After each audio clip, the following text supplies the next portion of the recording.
So hello guys, कैसे हैं आप सभी लोग। होप सो सब बहुत अच्छे होंगे और जो अच्छे नहीं है इस वीडियो को देखने के बाद में अच्छे हो जाएंगे।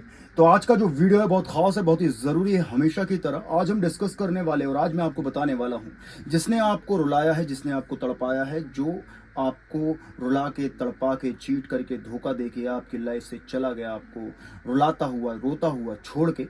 अब उसके रोने की बारी है, अब उसके तड़पने की बारी है। अब वो रोएगा, तड़पेगा और अब वो पछताएगा कि उसने ये क्यों किया और उसने तुम्हारे साथ इतना बड़ा धोखा क्यों किया। और अगर तुम भी ये चाहते हो कि जिसने तुम्हें रुलाया है, तड़पाया है, और वो इंसान भी अब खून के आंसू रोए और वो भी तड़पे, उसे भी समझ आए कि उसने क्या खोया है, उसको उसकी औकात हम याद दिलाएंगे। बस तुम ये गलती मत करना जो कि मैं आगे आपको बताने वाला हूं। तो चलिए आइए वीडियो स्टार्ट करते हैं। वीडियो थोड़ा सा बड़ा हो सकता है हमेशा की तरह, लेकिन इस वीडियो को देखने के बाद आपको किसी और वीडियो को देखने की जरूरत नहीं पड़ेगी, ये मेरी गारंटी है। तो जो भी मैं इस वीडियो में आपको एडवाइस दूंगा उसे आपको 100% फॉलो करना है, उसे समझना है मैं क्या कहना चाह रहा हूँ। और चलिए ये वीडियो को अब स्टार्ट करते हैं। आप किसी के साथ में रिलेशन में थे 1 साल से, 2 साल से, 5 साल से, 10 साल से, और वो इंसान जो है वो आपके साथ में रिलेशन में रहते हुए भी आपको चीट करता रहा, आपको धोखा देता रहा, आपकी डिसरिस्पेक्ट करता रहा, आपकी वैल्यू नहीं की उसने, हमेशा आपको फॉर ग्रांटेड लेता रहा, और फिर वो किसी और के लिए आपको छोड़ दे, या फिर उसकी फीलिंग्स खत्म हो गई, भाई वो डन हो गया, डन हो गई, और ये कह के कि भाई अब मुझे तुम्हारे साथ फीलिंग्स नहीं है, या तुमको लेके मैं फील नहीं करता हूँ या नहीं करती हूँ, देन उसने ब्रेकअप कर लिया।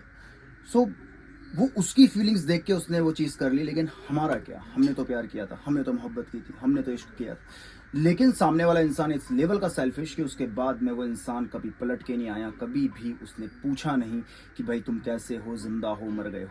लेकिन मैं एक चीज़ तुम्हें लिख के दे सकता हूँ, कहाँ साइन करना है मुझे ये बताओ। जो तुम्हें धोखा दे के जाता है वो एक दिन वापस जरूर आता है। जो तुम्हें धोखा दे के चीट करके जाता है वो एक दिन वापस जरूर आता है। वापस क्यों आता है? क्योंकि इन लोगों के अंदर सेल्फ रिस्पेक्ट नाम की चीज़ नहीं होती, इनके अंदर सेल्फ वैल्यू नाम की कोई चीज़ नहीं होती। ये होते हैं मतलबी, ये बिल्कुल इमोशनल, इनके अंदर इमोशंस नहीं होते, बिल्कुल ये सेंसिटिव नहीं होते। बस ये वापस क्यों आते हैं? ये वापस आते हैं क्योंकि इन्हें पड़ती है कर्मा की मार।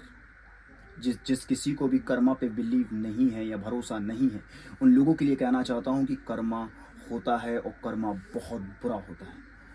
तो तुम्हारी लाइफ में अगर तुम्हारा एक्स वापस आ रहा है और तुम चाहते हो कि वो खून के आंसू रोए, उसको समझ में आए उसने क्या खोया है, किसी 2 कौड़ी के इंसान के लिए उसने तुम्हें छोड़ा, किसी 2 कौड़ी के इंसान के लिए उसने तुम्हें चीट किया, या तो फिर उसने तुम्हारे साथ जितने भी टाइम रहा सिर्फ तुम्हारा यूज़ किया, इस्तेमाल किया, एज अ रिवॉन्ड तुम्हें यूज़ किया, किसी से निकल नहीं पा रहा था, इस वजह से तुम्हारे साथ आया और फिर फीलिंग्स खत्म हो गई, कह के चला गया, तो उसे भी तो उसकी सज़ा मिलनी चाहिए। तो आप बस ये गलती मत करना माय डियर फ्रेंड कि उसे अपनी लाइफ में दोबारा इन्वॉल्व मत करना।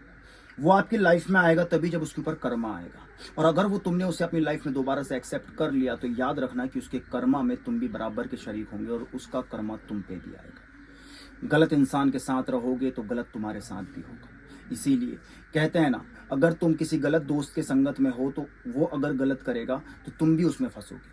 फॉर एग्जाम्पल ऐसा हम कई बार देखते हैं ना, लड़ाई हो रही है, दोस्त ने फ़ोन करके बुला लिया, वो बंदा मर गया या उसने कुछ कर दिया, देन तुम भी साथ में फंस गए। तो जैसी संगत में रहोगे वैसी रंगत और वैसा ही तुम्हारे साथ होगा। इसीलिए जब तुम्हारा एक्स तुम्हारे पास वापस आए तो उसे दोबारा एक्सेप्ट मत करना, क्योंकि तुम उसे एक्सेप्ट करोगे तो उसका कर्मा, क्योंकि वो वापस इसलिए आया, देखो अगर उसको प्यार होता तुमसे, वो इमोशनली कनेक्ट होता, या कुछ भी 1% भी उसको फीलिंग्स होती तुम्हारे लिए, तो वो जाता ही नहीं या वो जाती ही नहीं।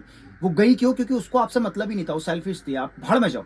लेकिन जब उस पर कर्मा पड़ा, जब उसको समझ आया कि अरे यार मैंने ये क्या कर दिया, और उसको पता है कि एक इमोशनल सेंसिटिव इंसान और है जिसके साथ में रह के या जिसके साथ में बात करके मैं अपने आप को सही कर सकता हूँ या सही कर सकती हूँ, ये बंदा मेरी हेल्प करेगा या ये बंदी मेरी हेल्प करेगी, तो आप एक बात हमेशा याद रखना कि अपने एक्स को दोबारा से अपनी लाइफ में लाओगे तो हमेशा याद रखना कि उसकी कर्मा में तुम भी बराबर के शरीक रहोगे और तुम्हारे ऊपर भी उसका कर्मा का इफेक्ट होगा।